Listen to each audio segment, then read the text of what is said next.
Welcome to Financial Accounting, presented by Professor Aldridge and yours truly, Bean Counters Dave Marshall.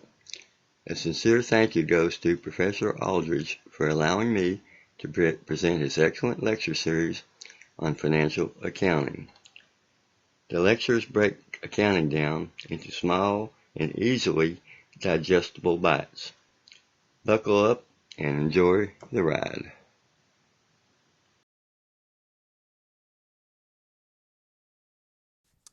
Let's look at this example. The bank statement balance is $42,625, and the unadjusted cash account balance, which we get from the unadjusted trial balance, is $37,725. Because of timing differences, these balances will be different.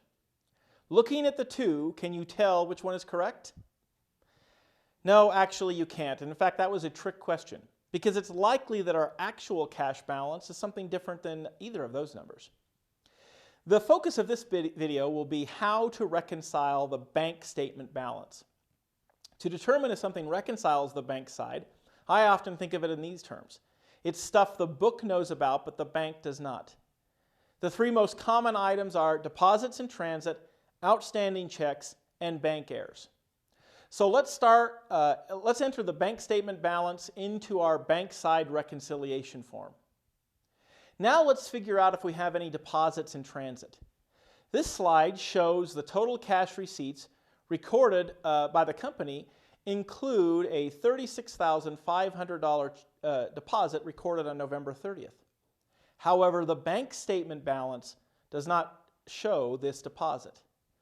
Therefore, that amount becomes a reconciling item on the bank balance called deposits in transit, and it adds to the bank balance because it will increase the balance once the deposit clears.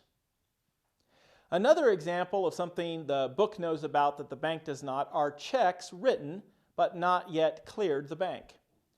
This slide shows an example of that. The total cash payments recorded by the company include two checks, number 207 and 208, that haven't cleared the bank. The total of these two, which is $32,000, becomes a reconciling item for the bank balance called outstanding checks.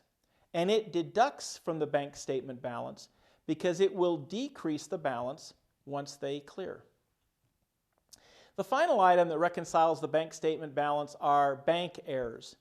Bank errors can either add or subtract from the balance of the bank statement balance, depending on the nature of the error. This slide shows an example of an error. Let's assume that the book amount is correct, so this is a bank error. The bank should have deducted $8,000 from our account, but instead only deducted $800. To determine the amount of error, we take the difference between the two, the amount $7,200. Then we have to think, if the bank deducted too little, we need to deduct the rest. So on the bank side, we would deduct $7,200 as a bank error, and then call the bank to inform them about this mistake.